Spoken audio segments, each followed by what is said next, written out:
get that thing rolling. Excellent. We'll let people start to trickle in and start attending this one. So yeah, this is exciting. And kick things off as we have people coming in. Hello, everybody. My name is Glenn Hadley. I'm the Director of Foundations Events and the host for Innovations in Recovery Global Virtual Conference. We're real excited to bring you this free conference virtually, and just really excited about the reach and all of you guys joining us from all over the world. We have from a number of continents people joining us today, all 50 states, which is really cool, and just excited to have you guys here. I'm going to go ahead and go through a couple of announcements first before I turn it over to our presenter today, to Renee. I'd like to thank Foundations Recovery Network and their network of facilities for making this possible. Whenever Foundations Recovery Network has over the number of years provided great educational content, great conferences for continuing education, but also Foundations Recovery Network is made up of a number of residential and intensive outpatient facilities across the country. And so if you have a client, a patient, or a loved one that's struggling with substance use addiction, make sure you reach out to Foundations Recovery Network and talk to a professional there about the services that Foundations offers, and they would love to be a service to you guys. So definitely go check out Foundations Recovery Network. Also, want to thank Dreamscape Marketing, and I know Dave Grau's here, and their CEO, Dan Gimp. They've been instrumental in helping us put this on. Whenever I approached them about turning this conference virtual, they said, absolutely, let's help. And so without Dreamscape Marketing, we wouldn't be able to put this event on. So if you have any marketing needs, especially around in the substance use space and other behavioral health care, definitely go to Dreamscape Marketing, go to their website, talk to one of the guys there. They can help you out with that. Also, if you're interested, you can check out Dan Gimp, their CEO. Check out his presentation from Thursday of last week. It was extremely entertaining and eye-opening, all the way from people that have vast companies with multiple locations, all the way down to those in private practice that are looking to develop a website. So definitely hit up Dreamscape Marketing and see what they have to offer for you guys. Also, if you're interested in attending any of the sessions tomorrow, tomorrow's the last day of our virtual conference. If you want to attend any of those sessions, go to frnevents.com/IIR and sign up for those events. Also, if you'd like to attend any of the previous events, any of the webinars from last week or earlier this week, you can go to frnevents.com/IIR and sign up for those. I just got news about this. This is wonderful news that if you're attending these sessions and these webinars for continuing education credit, you'll be able to sign up and go to frnevents.com/IR, sign up and watch these events on demand. And they're actually going to extend it. So for the most of 2020, you'll be able to go in and watch these virtually and get credit for the event. So just really excited to offer that to you guys. It's 100% free for y'all. And we're glad to provide that resource for you guys. If you're trying to, let's say that you were watching an event. Let's say that you watch Renee's event and you get about 30 or 45 minutes in and you've got to cut out for some reason and go run and do something else. Or you found out they have toilet paper at Costco and you got to go. Totally get that. So you can do that when you come back. In order to watch this on demand, you'll need to go back to frnevents.com/IR and sign up for this event again and get the on-demand link. It should be available by this evening. All right, so let's go over here, how to get your certificate. All right, so this is an important piece. Please listen up. If you are one of the viewers that is looking for continuing education credit, at the conclusion of the event, I believe it's going to be live on Friday. You can go to fou.cmecertificateonline.com. You'll click on 2020 Innovations in Recovery 3-week live online, and fill out the survey for the sessions you attended, and then you'll be able to print out your certificates there. This link is not live right now. You will have to wait until Friday, April the 17th, for it to go live. We have to complete the event first. And then you can go on and fill that out for your credit. So a couple things. What I have noticed as we've done this is that, like I said before, this is a global conference. We've had attendees from all over the world join us. So just for fun, if you can, put in the chat box where you're joining us from today. We'd love to go through and see what state, city are you in, what country are you in, what continent are you watching us from. We would love to see that. So go ahead and put that in the chat box, all right? And then for our presenter today, for Renee, if you have questions for Renee, put it in the Q&A section, okay? And she'll get to those at the end of the talk today. If you have a technical question or you just really want to chat with Dave because he's that cool, like you can go into the chat box and just put your questions for us in there. We'll answer those as we get them. But all the questions for Renee are going to be in the Q&A section. All right, so that's enough out of me. I really want to introduce a good friend of mine, Renee Baribeau. I'm very excited to have her be a part of this. I've gotten to know Renee last year. Renee I tell you, she is all things finding freedom. If you've been to that conference in Palm Springs, like, you know Renee, and you know the work that she does and how passionate she is about our field and about the industry that we work in, but also how passionate she is about helping people. And so I've seen Renee present at conferences all over the country, and I'm just really excited to have her here today, joining us today for Innovations in Recovery. So with that, I'm going to shut up and I'm going to turn it over to Renee. Okay, hello everyone. Okay, I've got to share my screen, right? Yep. Right. All right. Oh, we had this. It's not. Oh, here it is. All right. Hello, everyone. I'm Renee Baribeau, and I am the West Coast Business Development Manager for Michael's House Treatment Center.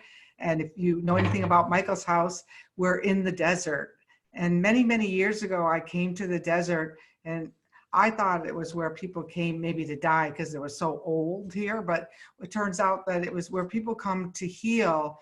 And one of the reasons we heal here is because no matter which window you look out, there's a body of mountains surrounding us. And that's what I've done here over the last 20 years is my own personal healing. I think today is my 32nd year. I think it just happens to be today that I quit drinking when I was 30 years old and started this nature-based path. And for a long time, I was writing a book called Winds of Spirit, which is a Nautilus Gold Hay House award-winning book about the wind. And I had no idea I was writing this book, and I had no idea where it was going. I just knew that that there was a lot of healing in nature. And at Michael's House, we have an adventure program that actually takes people into the mountains, and you watch people, the lights go back on in people's eyes. And that's what this presentation is about today. It's called One Recovery, Many Paths. And it's really relevant for our times because whereas, you know, back in the day when Bill was getting those first few drunk sober, we've gotten so much more global. But there's one thing about global that I would like to say is that the wind is the most global of all. The same wind that's blowing here today in the desert is going to reach around, hit Glenover and Nashville probably tomorrow, and hit all of the people. They're all over the place. So it's going to hit you wherever you are. So right now we're experiencing a global pandemic. And so what does that mean? It means that there is a virus on the wind. So no matter where you're sitting, whether you're in India, Asia, Africa, or here in the US, UK, this virus is an energetic that's on the wind. And the wind is a really interesting device in terms of how important it is. however, that this wind has the elements of this virus, which is not separate from us. So probably today more than ever, people are going to want to hear this talk, because there's something going on in our world that the wind, the virus, is trying to get our attention, to get us to wake up, to understand that there's a lot of addiction, a lot of suffering out there that is as a result, I believe, of our disconnection to nature. So what I just want to tell you what we're going to cover in here. So if it's not your jam, you can leave, unless you just need the CEs and you want to stay here and learn something about how I perceive this and skills that you can use in your treatment center. But we're going to talk about nature-based traditions and practices, because they've been shown to help people in long-term recovery. There's ecopsychology was developed by Theodore Roszak, and they're starting to study, because one of the things when I started working at Michael's house 6.5 years ago was I was told, you can't bring the wind here because it's not evidence-based. And my whole thinking was, well, let's get some evidence around these kind of practices, because some of what we're doing is working, but some of what we're doing is not working. And, you know, they know, some of the studies have shown that the 12-step model isn't necessarily working for heroin addiction as well as it is working for, you know, the long-term AA sobriety. So we've had to modify and tweak. And one of the things that they're starting to do is show that this eco-psychology is a systems-based idea, which talks about that everything is connected. And so think about it. Let's just start by breathing in. Breathe in and breathe out. So we live in a closed system, this universe, that's been around for about 4 billion years, because it's a closed atmosphere.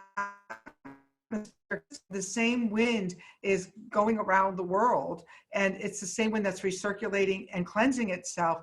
And it's such a popular idea that since the beginning of time, the cardinal winds have been these structures that I found on the tablets, they found on the cave drawings before that we've used to find ourselves in this place in time that, you know, we call now, but these have been persistent structures to help us define where we are at all time in our life. And one of the things is that sailors navigate from their own wheelhouse. So my north and your north may not be the same, but understanding where we are at all times in nature is really important.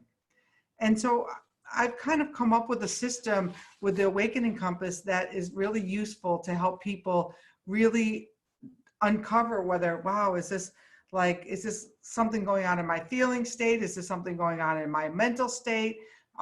You know, is this, you know, with a withdrawal, is it a physical symptom, or is it a spiritual malady? And that's what this work is all about, is being able to identify with this compass system where we are at all times in order to figure out where we're going next. So I think that addiction and depression is a cultural plague, and it's basically shows a timeline that's really matches our mass disconnection from nature. So, and a step further shows our separation from the religious structures that have held us for the last 12,000 to 14,000 years. As these things have been crumbling, we're seeing an increase in addiction and depression and the overuse of medication to try to restore us to some semblance of sanity, when really, if we started to take wind walks on a daily basis and reconnect, and right now, what better time during this global pandemic to reconnect to nature, whether it's going out in your own yard or going around your neighborhood. And if you're cramped in a city like New York, I heard Central Park has been pretty empty, and wear your masks of all things, but that to start to reconnect to nature is the way that we're going to find our way back into society, because there is no more business as usual.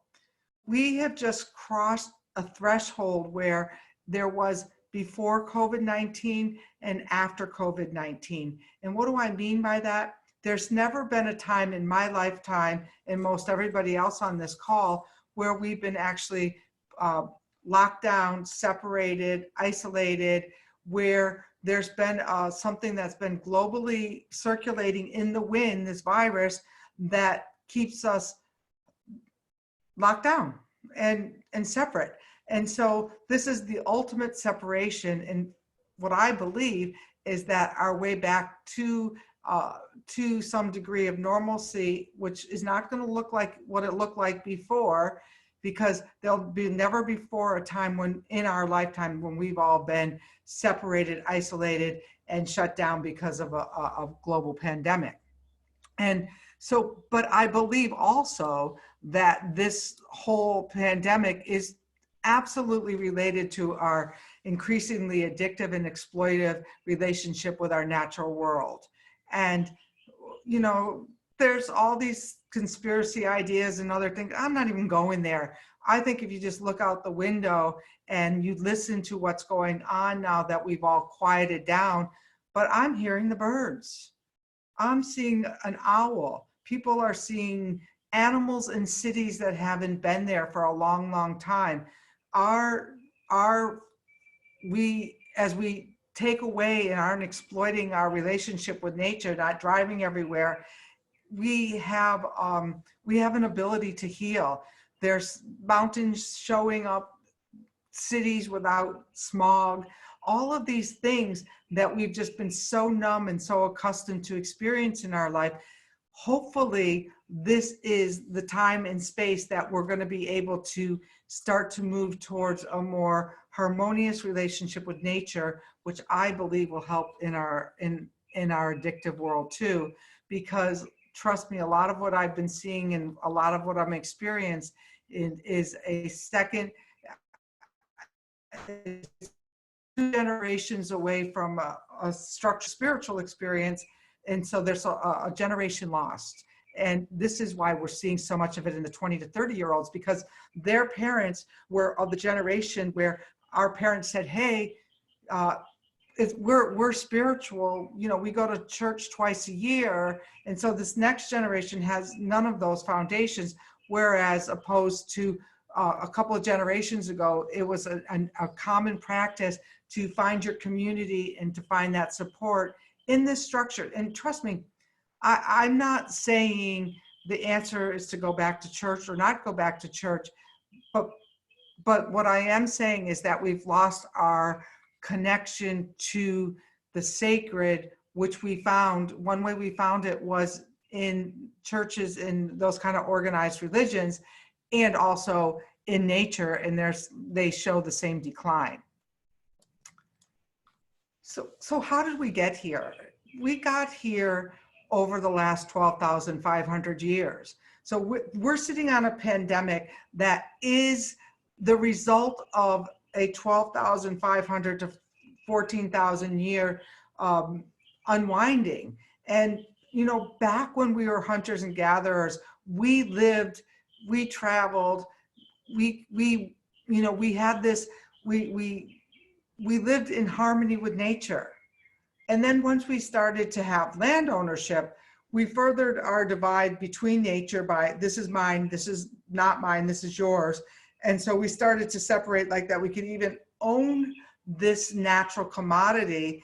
And then at the same time, there was a rise of monotheism, whereas before people would, you know, there was the grain god and the wind gods, and people had this relationship with all of nature because we are nature. We're not separate from nature. And then all of a sudden, we took dominion over nature. You know, we could own land. And then there became one true God, and then the rest were false. So bringing up some wars because my God's true, your God's not true.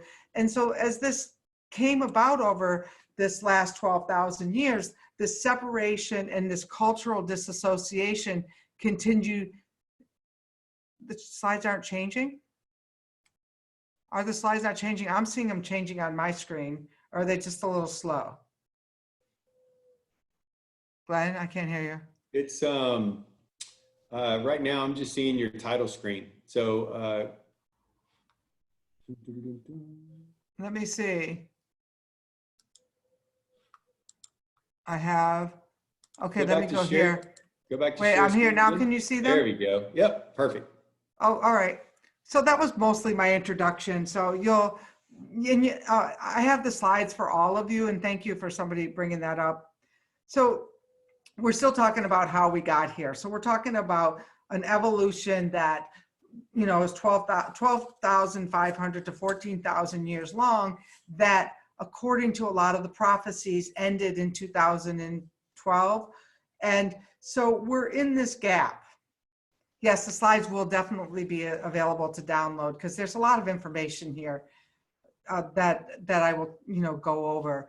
And so then we got to the age of enlightenment where logic and reason over tradition, so at that point, a lot of these indigenous time-tested practices were made wild, bad, evil. And so we took away our permission to have our own supernatural relationship with nature. We stopped using nature as this way, but it was so important. The wind was so important that Holy Spirit is a wind, Ruach is a wind, Om is a wind, Nirvana is a no wind. At some point, the wind was this powerful force that was invisible, that people were in relationship to. And you can read all about that in my book, Winds of Spirit, because that's not what we're just talking about today. We're talking about more generalized nature. But so we lost our nature relationship to nature, and it kept separating. Then we went from to the Industrial Revolution, where farming, which again was an outdoor sport, was replaced by work, and we increased our divide between people and nature. And then our consumerism started to grow, and we started to exploit our natural resources, which I was thinking about last week, and probably some of you, since our travel, think about how frenetic the airport was as opposed to how quiet it is now, and how we were always going somewhere else. I'm getting more familiar with trees in my neighborhood now that I had never noticed before, instead of, gate H8 over at the airport. And so it became our norm and our acceptable norm to go somewhere else. And so we started moving faster and faster. And then we had globalism. And here, there is no better example of globalism than what we're experiencing right now with the global pandemic. So now we have the ability to create a virus in a lab in China and have it spread around the world in a matter of a couple of months. So this is where our globalism has taken us. But as we evolved as human, we became commodities. And this is just so, think about ourselves now. We became commodities where our value was determined by our how much we could produce. So over this, this 21 to 50, you were at your maximum production. You're worthwhile, you're doing this. And then over to 50 to 70, there was a natural decline. Well, it became a commodity thing where we were humans doing instead of humans being. And if nothing else during this time, stop and feel like what it feels like to be again. So where am I going with all this? Larry Robinson asked, why do these human machines keep breaking down? Why are we abusive? Why are we having antisocial behaviors, anxiety, phobias, and depression? Simply because we are not machines. but we've been acting like machines. And I don't know about you, I've been like having this experience, like I'm still over here trying to, get emissions. I'm still working over here like a human machine when, other people are like getting to explore nature a little bit better. So this is kind of how we got here. And, well, and it's not a conspiracy theory that this was created in a lab. We know it was created in a lab, science. And it's very well known that these viruses have been adapted and we're playing with them. So I'm not a conspiracy theorist. I'll just tell you that I'm a shaman. And I'm just looking at the results of what happens when things were adapted and changed. So in other words, where we are now is we have unsustainable practices that have led us to a place of Anthropocene. And what does Anthropocene mean? Anthropocene is a time when human beings have the capacity through all of these other ways, overpopulation, disease, pollution, to create extinction on this planet, whether it's for us, whether it's for other animals, whether it's for, and those are just facts. You can see that a lot of animals are becoming extinct. What's happening is that the youth of our generation, and this is why I think we've had so many youth in treatment in the last couple of, since that I was here, this 20 to 30-year-old population, is that they've lost their connection to nature. And so if you look like this picture, I love this picture about, 50 years ago, we were playing out in the lakes. And I remember having those swings going out into the ponds, that you can't even swim in now. And look at here, in a third world country, they probably can't even afford food, and yet they're looking at their smartphone. So this is absolutely going on. And so what there is a connection between decreased time spent in nature and addiction. Less than 10% of American teens spend time outside every day. And they know that when people live more in a congested area, where we moved in from those from the hunter-gatherers to the farming into the urban settings to become more of the machinery, then there's an increase in disconnection from nature, and also an increase in higher risk of anxiety disorder and mood disorder compared to people in rural areas. People who are born and raised in city are twice as likely to develop schizophrenia. So there's this quantifiable evidence growing that walking in nature could lead to a lower risk of depression. And look at here, and we're not going to go deeply into this chart, but if you looked at from the 60s, right about 1968, it peaked out at about 89, but that there has been a trend where we're spending less time in our natural park and natural resources. And this is kind of going on there, yes, that's true that right now with everything closed, if people are just sitting home watching video games, we know that there's going to be an increase in depression and anxiety. We already know that people are buying more alcohol and all of this. So, even for yourself as healthcare workers, you're going to be needed more now more than ever as we get out from this time. But we need to take good care of ourselves by even taking a walk outside. But it doesn't only have to be a walk outside, which I'm going to show you in a little bit here. So regardless of the root cause, there's evidence for a pervasive and fundamental shift away from nature-based recreation. Seems clear that there's this same decrease. I think is fascinating, that the same decrease in nature-based activities is the same decrease in spiritual-based activities, such as organized religions, where people would go to churches and things like that. So there's a crisis of faith plaguing the Western world.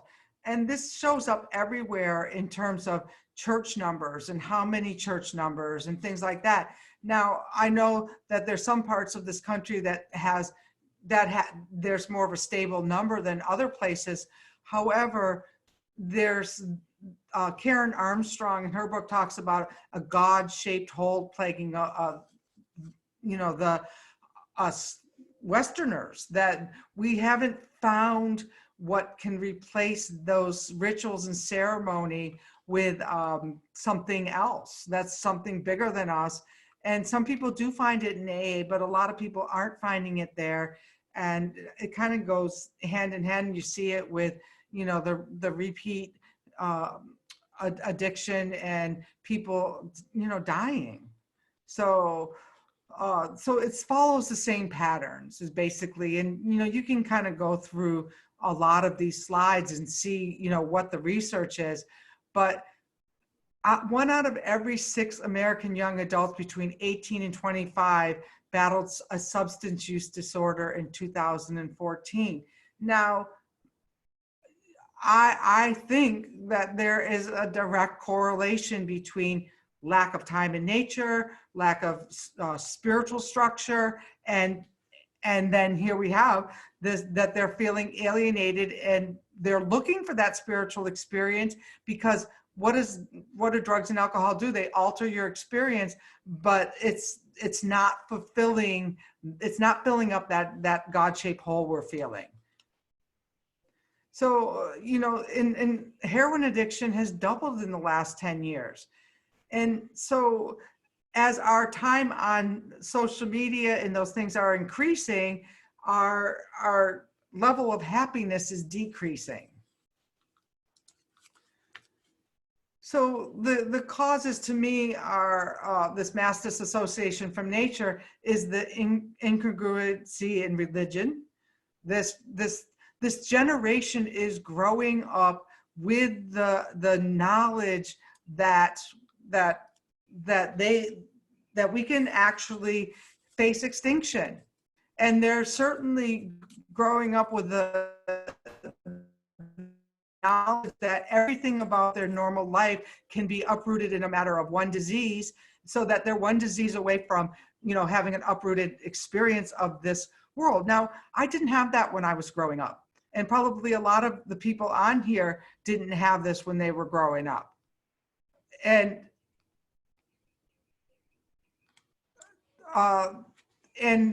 so there's this so there's the urban psyche and the old age, this disassociation. And so there's this world, solastalgia.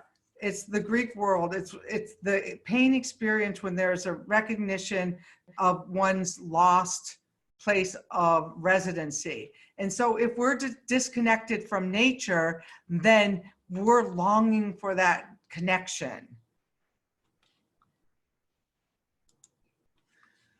So in the nature define, and I'll answer these questions, I'll answer these questions at the end.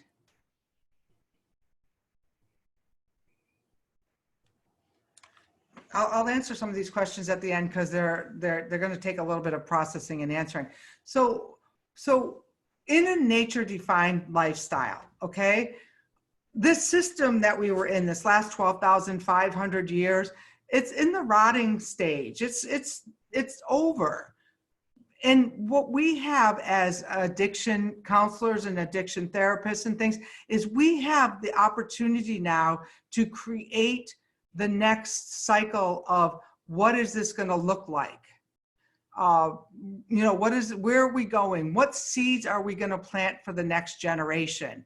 And so we can talk about how we got here, which I did, because you need to know how we got here. It didn't take us, one coronavirus. It took us 12,500 to 14,000 years to move away from the hunter-gatherer into the industrial age, to the farming, to the industrial age, to the technological age of consumerism. So, but we're here we are now, we're at ground zero again. So how do we really want to redefine this next phase of our existence? So what seeds are we planting? And so we know that time in nature, and that it increases all of these good things for us, that it changes our physiological states, it changes our behavior, and it has for better health outcomes. We kind of all, can we all agree upon that? I hope. I can't see the other comment, but that we know when you go outside and spend time in nature, you feel better. I do. And so there's ways of getting there without, there's other ways that we can do it. So you're locked in at home, but you know, there's three types of interactions with nature. There's the indirect interaction, there's incidental interactions, and intentional interactions. All three of them will help your mood. And so one of the indirect interaction is to organize your therapeutic office and treatment areas to bring the outdoors in. Now, for me, I happen to live in an area where I have lots of windows. I'm looking out at the roses all day long. Now that helps, you know, and even having pictures of nature in your office helps. Then one time when I was in before there was dual diagnosis treatment centers, I went to a lockdown facility, and the psychiatrist knew. He would take me off the lockdown ward every day and take me for a walk in the neighborhood. For me, that walking between the buildings, the walking outside was very instrumental to my well-being. And then there's intentional interactions where you could have an adventure team, planned hikes, outdoor experiences, you know, even meetings outside. And you know, that's what we have with our adventure teams. So there's all different ways that you can bring nature back into your practices that don't have to be, you know, don't have to rearrange everything. You can start to put these pictures on your walls in your office, so when people come to your office, there's just a natural logical thing that happens where they start to see a fountain running, things like that, that are inexpensive, easy to do, where people can have a better sense of satisfaction. And so what I've done here is I kind of got caught up a little bit in talking about how we got here, but I wanted to tell you, I've got easy to implement treatment strategies that you can use. And what I'm going to do is I'm going to kind of go through them a little bit and then give you a couple of minutes to write them down, so that then you have an opportunity to say, oh yeah, here I've got these things. Oh yeah, Renee said, I'm going to go put a picture of nature up on my wall. So just take a quick preview of your workspace. Like, we're all at home right now. Take a look at, what are you looking at? Take a look around now, and what are you looking at right now when you're looking, you know, you're listening to this. And I know a lot of people have been on Zoom way too many hours, and that's okay too. But are you looking, like when I'm looking from my Zoom podcasting area, I'm looking out at a tree, I'm looking out at my rose bushes. You know, I have plants growing right next to me. So what is your environment right now? Are you feeding your nature soul, or are you starving your nature soul? Let's see, I'm getting a lot of questions, so I'll have to really look at them later. So just close your eyes for a second and take a mindfulness walk around your current place where you are right now.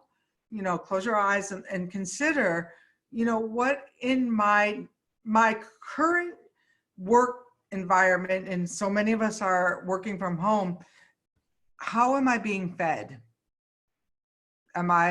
Do I need to open a window? And do I need to, you know, add some plants? So actually you can visualize doing that. So these are easy to implement into your treatment settings. Oh, that's nice. So, you know, you can join meetup groups. You can take your patients on those. You can suggest to your patient meetup groups. So is suggesting nature part of your treatment suggestion now? So right now, make a list of 5 things you can do for free or low cost to improve your work at home setting right now. Maybe it's go to Trader Joe's and buy a plant, because we can still go to the grocery store. Just take a minute to do that.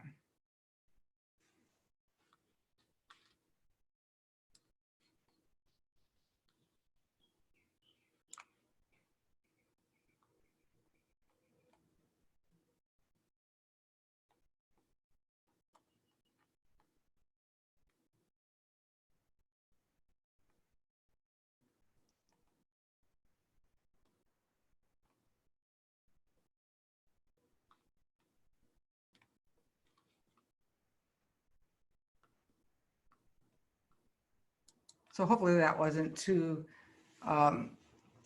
so now make a list of 5 things you can do for free or low cost to do your incidental interactions.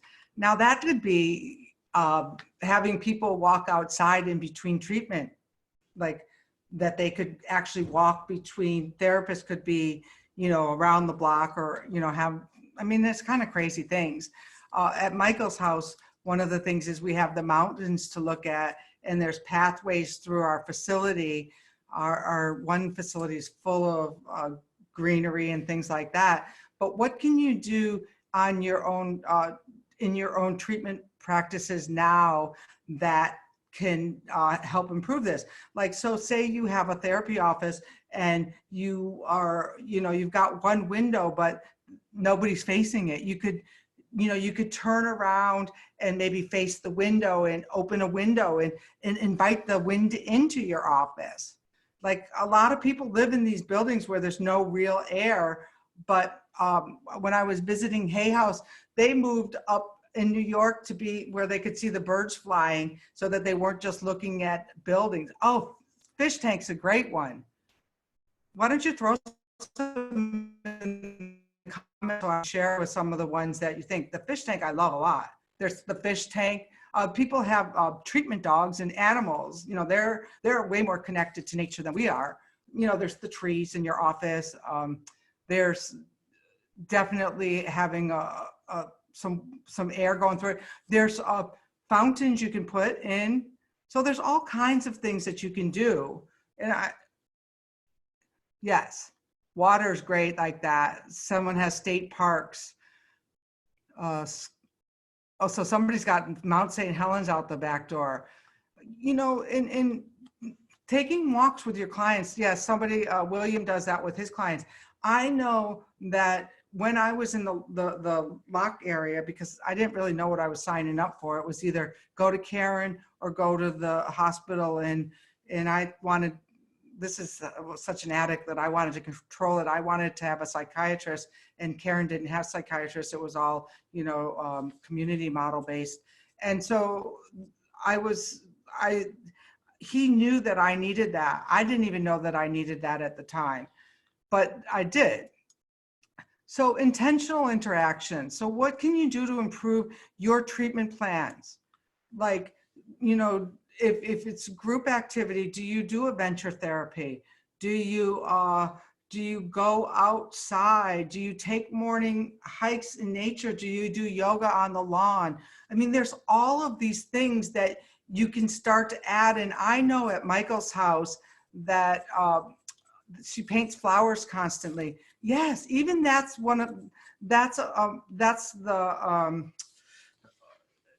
having your patients paint.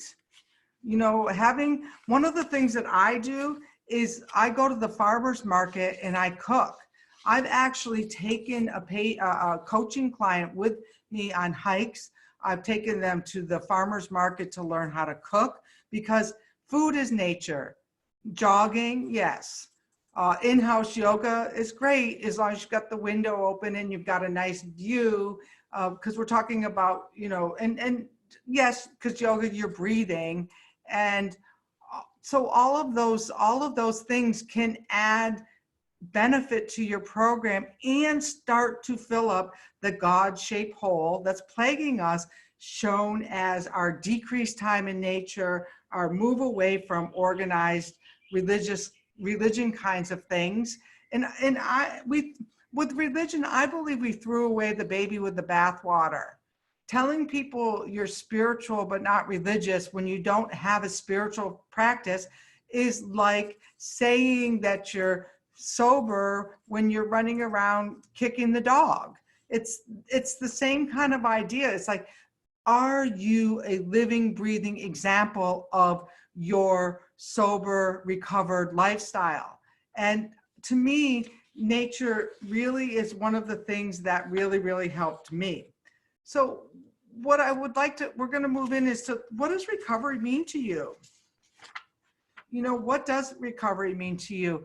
You know, there's a whole lot of things going on now about, you know, maybe for some of you, recovery means that you've been sober 32 years, you haven't had a drink, you know, anything like that. And maybe for some of you, it doesn't. Maybe it means like that you can show up for your life. You know, it has all different meanings. And one of the things that's happened is that there's this whole move about meeting people where they're at, harm reduction, and how if you start to build up skills in nature, you have maybe more of a chance of finding that path to what recovery means to you. So, you know, there's different models that we can bring into treatment, and how do we bring these additional resources in to supplement these evidence-based treatment models, and how can, and my other question is, how can we fund research around these additional resources? Like, how do we prove that that some of these shamanic practices or some of these, you know, nature-based psychotherapy, psychoecotherapy things are really working? Is we need more study around it. And so we have to do that, because we have to shift the paradigm. When 25 million people are suffering from depression and anxiety, evidenced by the increase of antidepressants, by the death rate. And you and I, all of us here know that the opioid is not being reported as the primary cause of death in a lot of cases, because the doctor prescribed the medication. And so if somebody passes in the night, you know, it's still, people are trying to find their spiritual practices. So somebody worked in a prison. So they started to paint the walls. Yes, that would be really hard. So they tried coloring and drawing. They stole the color pencils. She needs suggestions for what you would do in a prison setting. How we can make a prison setting feel more nature-based. Wow, that's a great one. I would love to think on that one, and I would love for people to put what their ideas are in the comments there. Here's somebody who's saying that hospital studies have shown that patients in rooms with a view of nature had much better results clinically. The person who works in another person who works in the prison does outside groups. These are great suggestions, and they're not costly. They're not expensive to implement. In our town, they're building a new prison where they're actually bringing in the college to teach cooking. I mean, to me, cooking saved my life. The very fact that I took green vegetables and red vegetables and orange vegetables and had to chop them up, I wanted to die. But once I started to cook, I experienced presence. And I think that that's one of the gifts of nature, is to bring us presence. So maybe bringing some more cooking into the prison system can help. So Samsha says on recovery that we have health, home, purpose, and community. So now, can people have those and have other practices? Absolutely. It's not one and done, all or none type of thing anymore. Knitting lessons, yes, that's a great one.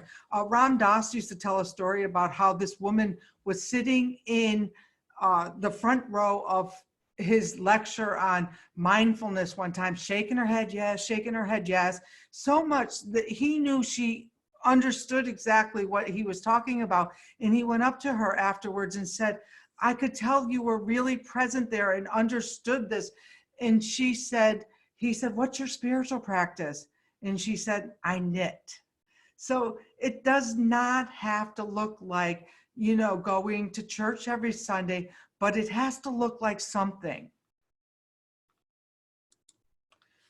So so we have all of these evidence-based behavioral therapies, all of these, these. So these are all one way of getting there. So how can we have some of these alternative models work with the 12-step model? Well, if you look at the 12-step model from a nature-based and that cyclical model I was telling you about earlier, it's about acceptance, surrender, action, and service. It's the same thing that Samsha has. So first of all, we have to accept that we are out of balance. And the way that we know that we're out of balance is that there's a pandemic going around the world, whether you believe that the wind is carrying things across the globe or not. I believe it, so that's all that matters for me.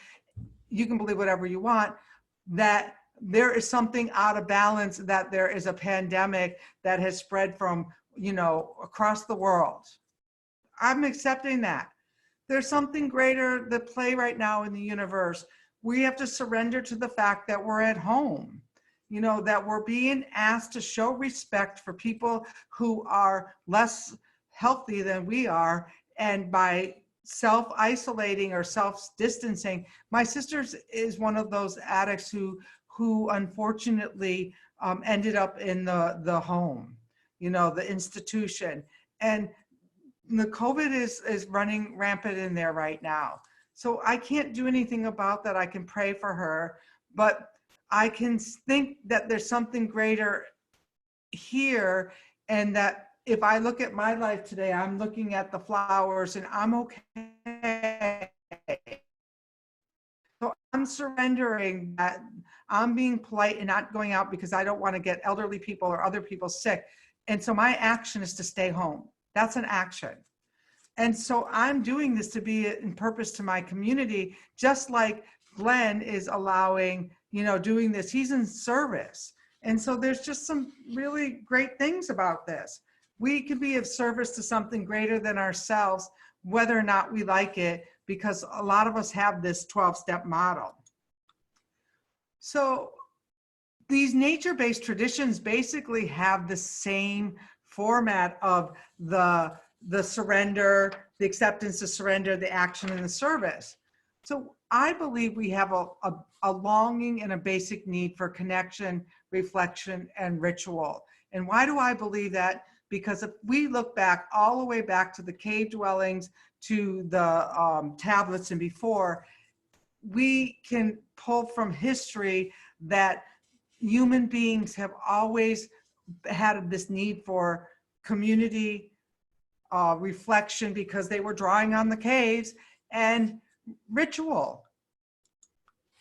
So where do we begin? So first of all, and we're using these same steps that we use in AA or these other things, but we start to look at how do we take these into a nature-based idea. So we can acknowledge that we are separate and disconnected from nature, and that there's this hopelessness that we're not feeling because we're at the other end. A lot of us are at the other end of it, but that the youth are feeling, whatever. There was like a surge in some of the politics because there was a hope that was created. And what a lot of the politicians are coming from this place of, there's groups of people, whether and you can go to all of them, that they're playing on our hopelessness.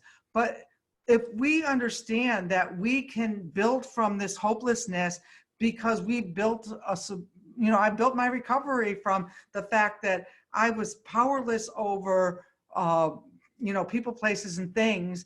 And I got on my knees and I asked for some help with that. And then I got help.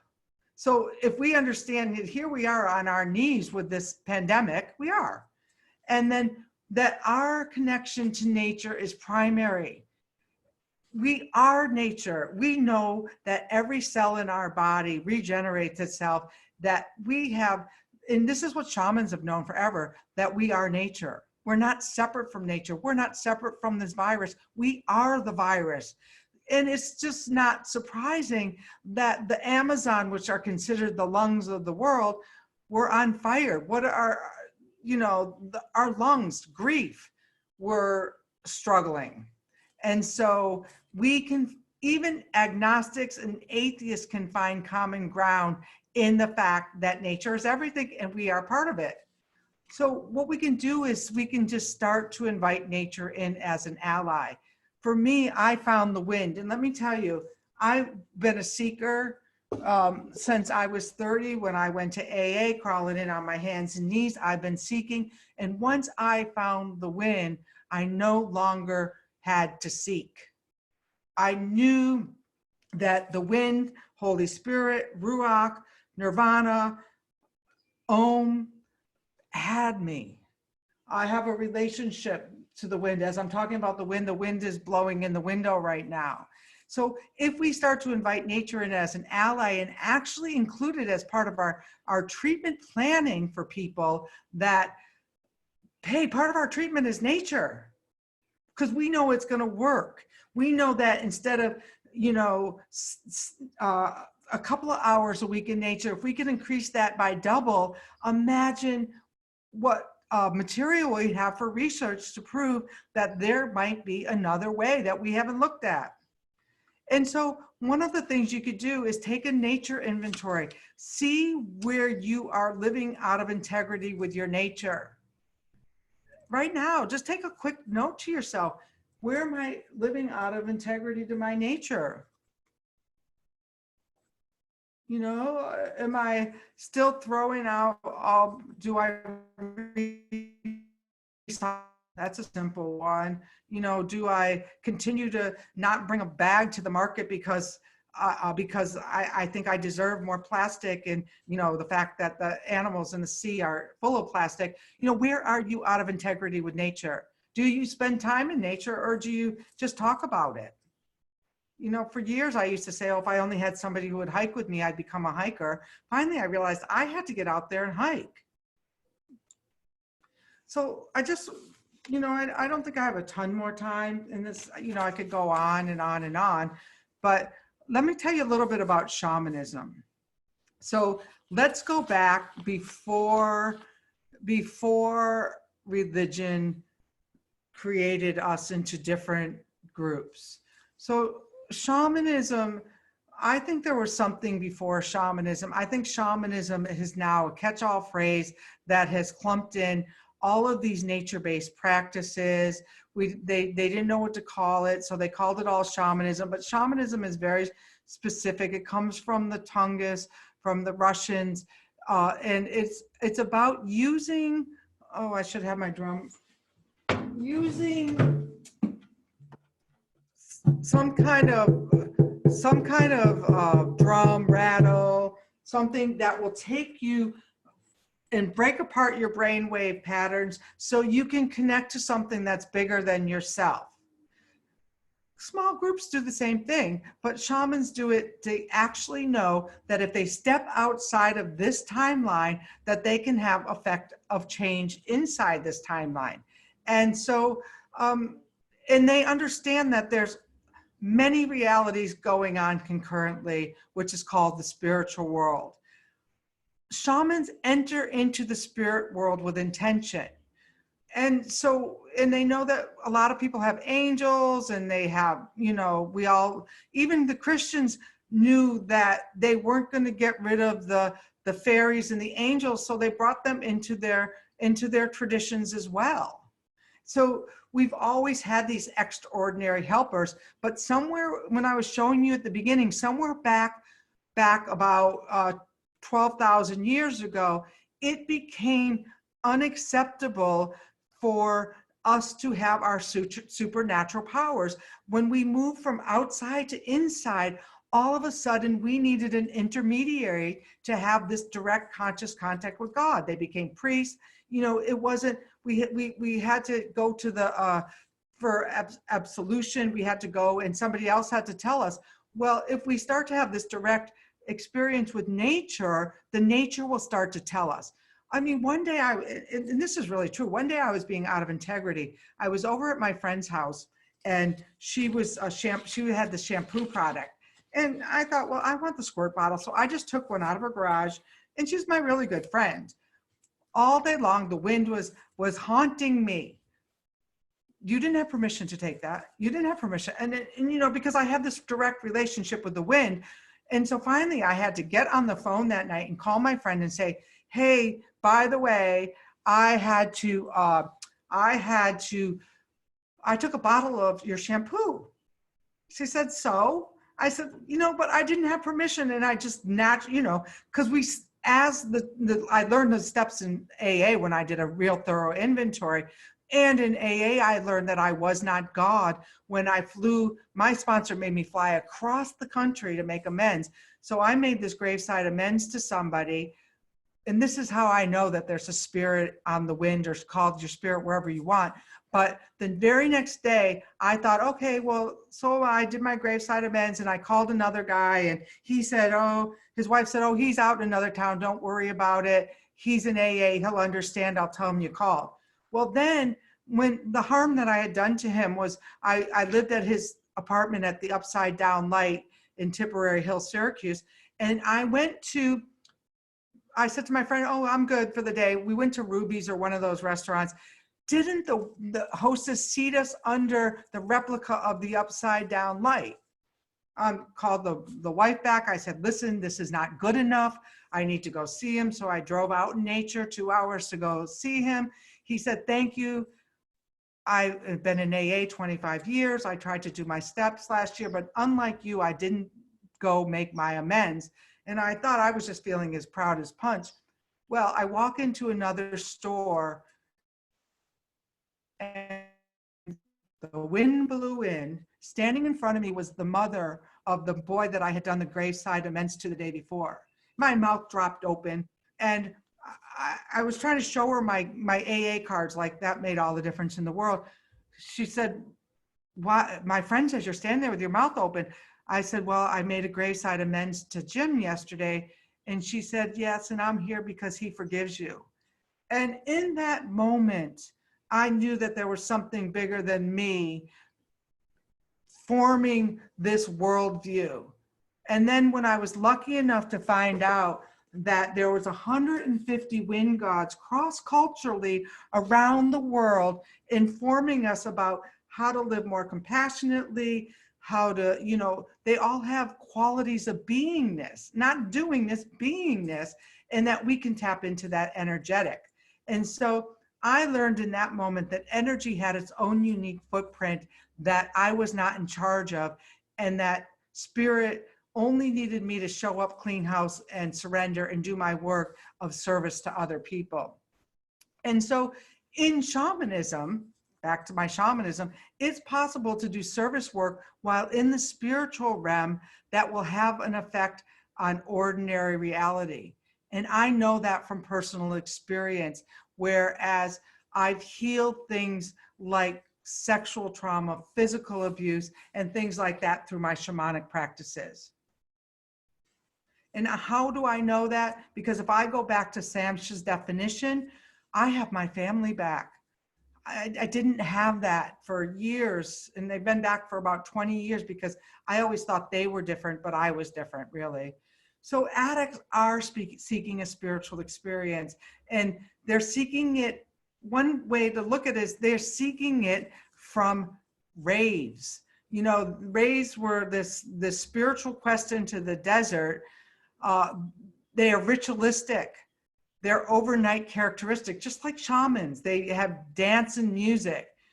Some of them are pharmacologically induced alterations of consciousness. And somebody asked me earlier what I thought about plants, and that's for a different conversation.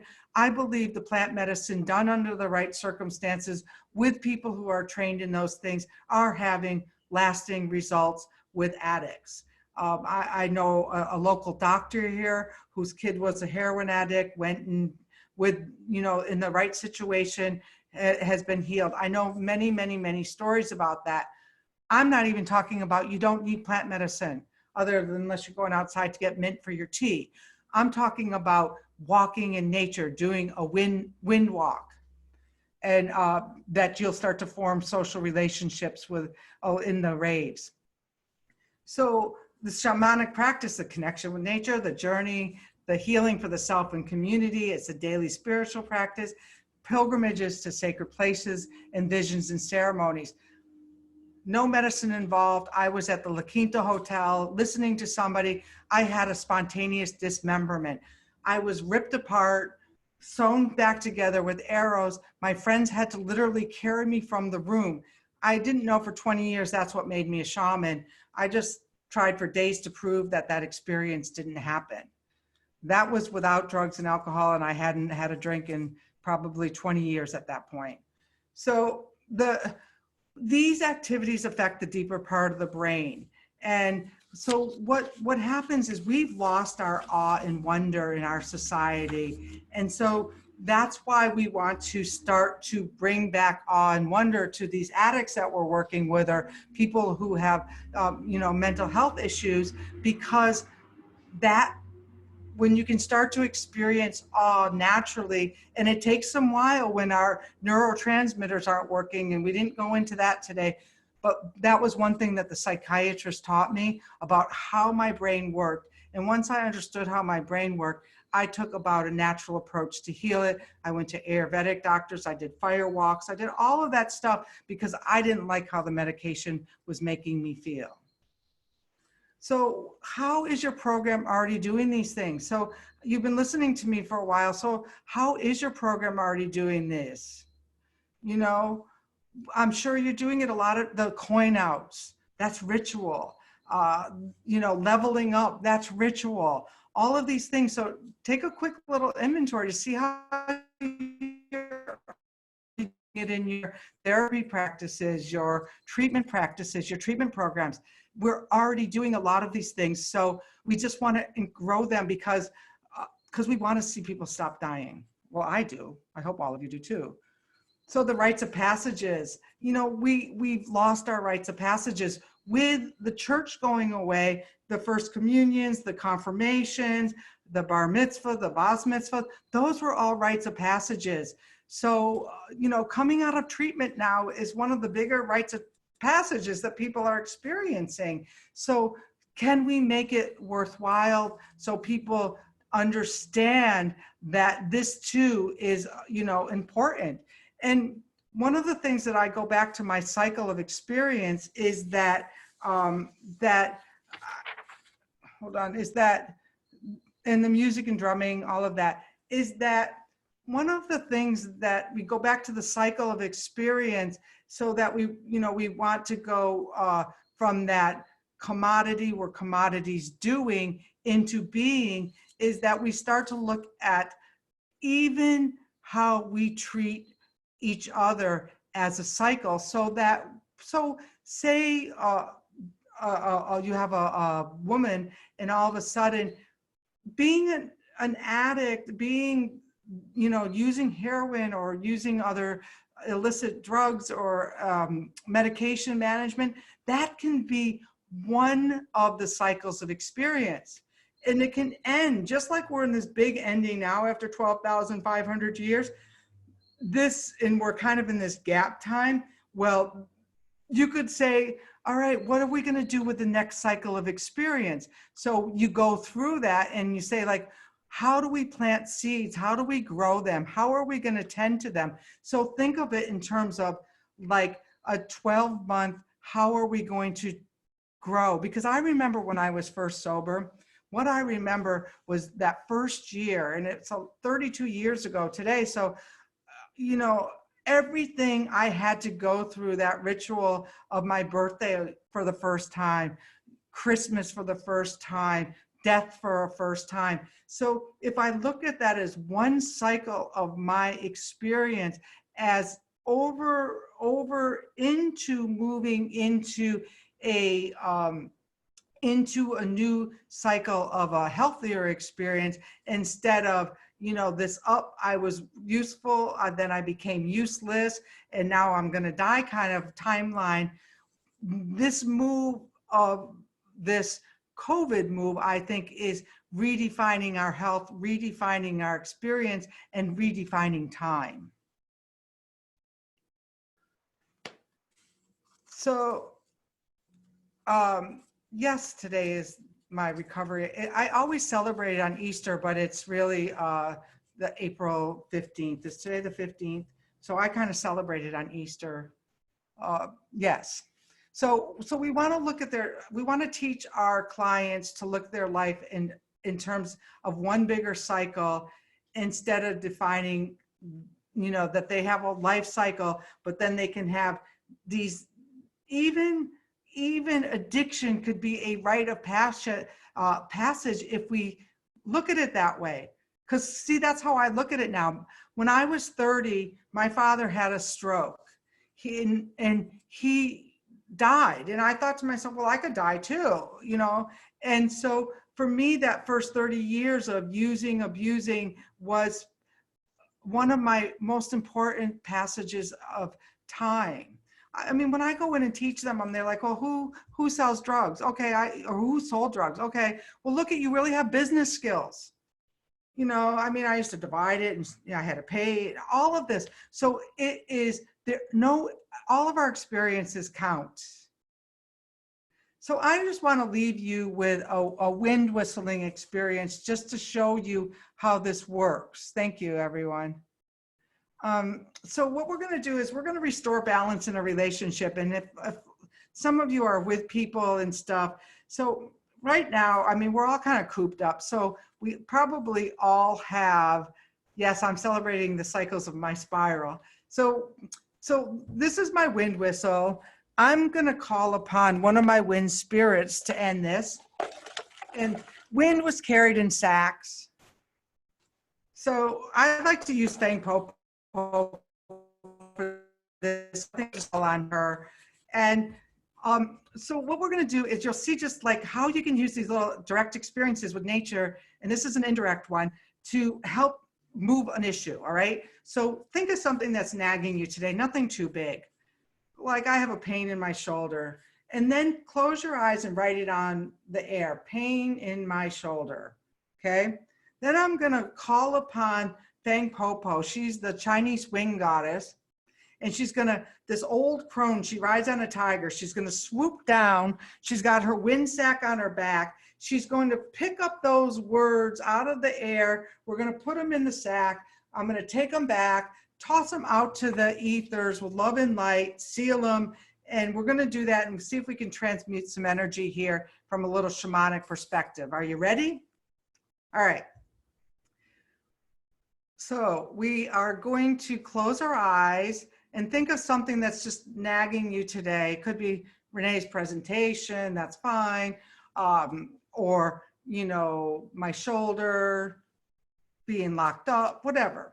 All right, now I'm gonna call to Madame Fang Popo and feel her come out from the sky with her wind sack and collect up all of our words.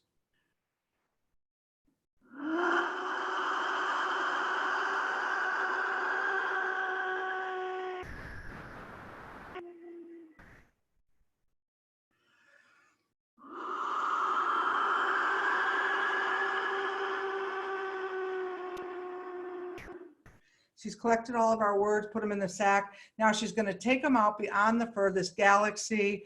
We're going to toss them off with love and light. Everyone help, because this bag weighs a lot.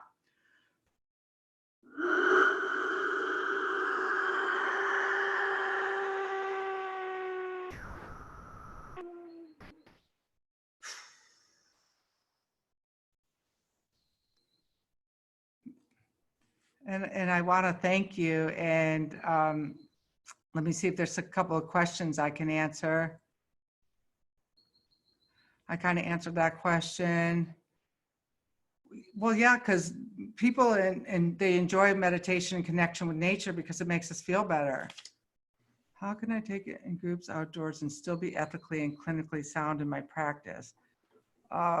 So Lori, you know, you have to have like probably a nice garden space or something where you can and be well, and you know, like, and I mean, if somebody sees you walking, are they just going to assume that you're with a client? I mean, I think that you could create a safe place where you can see clients. I've had clients I work with out under the tree in my front yard, and I know it's more of a closed space, but I would find a safe spot. Oh, a wind walk. Okay. Glenn, do I have time to tell what a wind walk is? Yep. So a wind walk it's an intuitive exercise where you go outside your door, you ask the wind a question. Like, there could be something like, should I have this or that? Should I do this or that? And then you wait till you feel the wind on your cheek or a gust of wind comes up, and then you just walk. It's a mindfulness-based present activity where then you don't have to think about the question because you've already asked the wind. You can put it aside. And by the end of your walk, you usually generally have an answer. And if not by then, and this is a great exercise to do with clients as well, that they start to get their own answers. You know, that they start to resource their own knowingness and get in touch. Like last year, one of the shamans I worked with told us to find a tree. And so I visited that tree every single day for a year. I watched it grow through all of its cycles. And some days I'd go there and the tree would tell me to lean against it. I would feel it and it would be so nourishing. Let's see. Anything else in there? So that's kind of what I have. Here's my contact information. You'll get the slides. Here's the resources. So if you really thought, oh my God, this woman's crazy, all my resources are there. I just got out of there somehow. Somebody else did that, so there's a lot of scientific stuff that have been done with this, and I'm happy to. You can look at my resources, and I'm happy to give you more because my next book has a lot more resources towards that. We're in a time of a wobble, and our way through it is to realign to nature. All right, that's about all from me. All right. Well, thank you very much, Renee. We really appreciate you being a part of the Innovations in Recovery Conference. I'm going to go ahead and steal this back here real quick. All right. And I want to thank everybody for joining us today. Thank you guys so much. If you have any more questions for Renee, you can reach out to her. Don't forget, we will send out copies of this PowerPoint and the information. You should get an email tomorrow. We're also going to compile links and resources from all the week's presentations and get those to you. We're going to try to work on those for next week. So once again, I want to thank Foundations Recovery Network and Dreamscape Marketing for bringing you this free resource, this free conference, and allowing us to give these continuing education credits during this time. So please go to their websites and check them out and ask questions and also thank them for putting on this event for this week and last week. Without these guys, this event doesn't happen.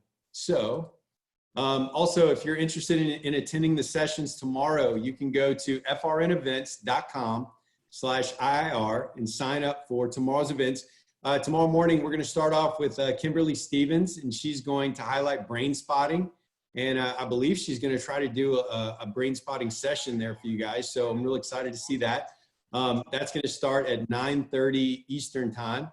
Then at 12:30 Eastern, we're going to have TJ Woodward come on, and he's going to do conscious recovery. So really pumped to see TJ. If you guys have ever attended any of his presentations, you know he's a very dynamic personality, and I'm excited to have him here.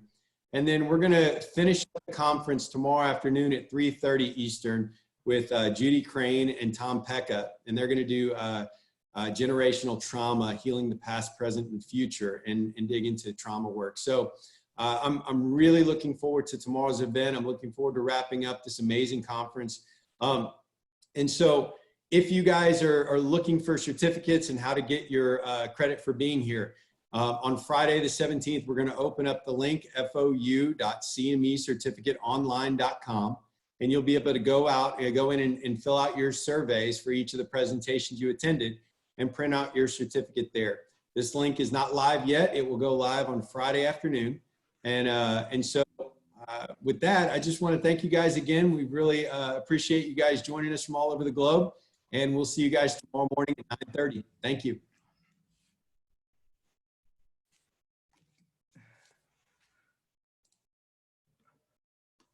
Thanks, Glenn. Cool.